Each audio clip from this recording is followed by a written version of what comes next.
Hello student, তোমরা যারা ক্যালকাটা ইউনিভার্সিটির আন্ডারে পলিটিক্যাল সায়েন্স অনার্সের ছাত্রছাত্রী আছো এবং তোমাদের থার্ড সেমিস্টারে এসিসি A1 পেপারে সাপ্লি আছে, অর্থাৎ democratic awareness through legal literacy, এই পেপারটায় সাপ্লি আছে। তোমাদের জন্য আজকে ক্লাসটা খুবই গুরুত্বপূর্ণ। আজকে ক্লাসে তোমাদের 100% কমনযোগ্য সাপ্লির সাজেশন নিয়ে আলোচনা করব। দেখো, তোমাদের 10 নম্বরের জন্য যে প্রশ্নগুলো প্রথমে তৈরি করতে হবে দেখে নাও।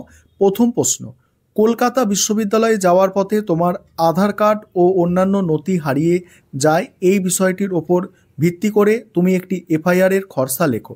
2022 সালে প্রশ্নটা এসেছে, খুবই গুরুত্বপূর্ণ। পরের প্রশ্ন, ভারতের বিভিন্ন ব্যক্তিগত আইন অনুযায়ী মহিলাদের সম্পত্তির উত্তরাধিকার সংক্রান্ত অধিকারগুলিকে নির্দেশ করো। পরের প্রশ্ন, তথ্যের অধিকারের ক্ষেত্রে আপিল ও জরিমানার ওপর একটি টিকা লেখো।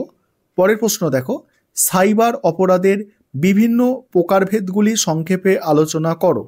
নেক্সট আছে দেখো, কলকাতার কলেজ স্ট্রিটে এসে তোমার সব মার্কশিট হারিয়ে যায়, এই বিষয়ের ওপর ভিত্তি করে তুমি একটি এফআইআর এর খসড়া লেখো। এফআইআর লেখা একটা প্রশ্ন তোমাদের পরীক্ষায় তোমরা কমন পাবেই, ঠিক আছে। আরেকটা বিষয় তোমাদের বলে নিই, তোমাদের জন্য স্টাডি মেটেরিয়াল তৈরি করা হয়েছে এই পেপারটার ওপর। তোমরা যদি কেউ স্টাডি মেটেরিয়াল পারচেস করতে চাও, স্ক্রিনে যে নম্বর দেখতে পাচ্ছ এই নম্বরে যোগাযোগ করে স্টাডি মেটেরিয়াল পারচেস করতে পারো। পরের প্রশ্ন দেখো, টাডা সম্পর্কে একটি সংক্ষিপ্ত টিকা। এখানে বলে দিই, পোটা, POTA, পোটাটাও তোমরা একটু করে রাখবে, পোটা সম্পর্কে সংক্ষিপ্ত টিকা। গ্রেপ্তারের প্রক্রিয়া বর্ণনা করো। পরের প্রশ্ন আছে, জামিনযোগ্য অপরাধ ও অজামিনযোগ্য অপরাধের মধ্যে পার্থক্য নিরূপণ করো। এবারে 15 নম্বরের জন্য যে প্রশ্নগুলো তোমাদের তৈরি করতে হবে, দেখো এই পেপারে তোমাদের জানো তোমরা 15 নম্বরের প্রশ্ন কিন্তু 3টে লিখতে হয়, 3, 15, 45, কারণ এই পেপারটা তোমাদের 80 মার্কস অর্থাৎ 80 নম্বরের পরীক্ষা হয়, 65 নম্বরের কিন্তু নয়।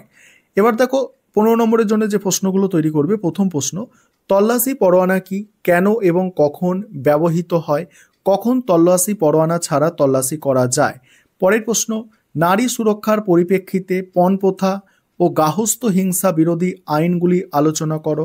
এর সঙ্গেই আছে, এই প্রসঙ্গে ভারতীয় দণ্ডবিধি 498A ধারাটির তাৎপর্য নির্দেশ করো।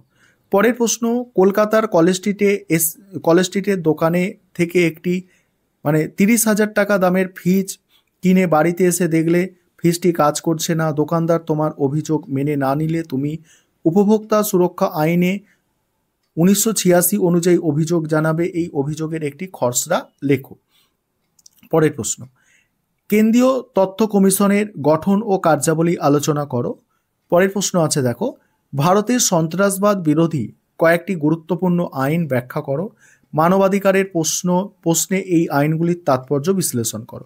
এখানে কিছু প্রশ্ন কেটে দেওয়া আছে, কারণ যেগুলো 21-এর প্রশ্ন 23-এ রিপিট এসেছে, সেই ধরনের প্রশ্ন কেটে দেওয়া হয়েছে।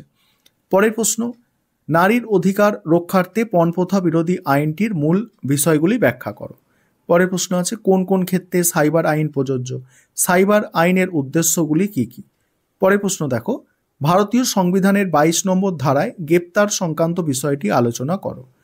কর্মস্থলে মহিলাদের যৌন হেনস্থা প্রতিরোধে বিশাখা কমিশন কি কি নির্দেশ দিয়েছে উল্লেখ করো। নেক্সট আছে, হিন্দু ও মুসলমান সম্প্রদায়ের বিবাহ সংক্রান্ত ব্যক্তিগত আইন সম্পর্কে আলোচনা করো। কেন্দ্রীয় তথ্য কমিশনের গঠন ও কার্যাবলী আলোচনা করো। এই ছিল তোমাদের সম্পূর্ণ সাজেশন।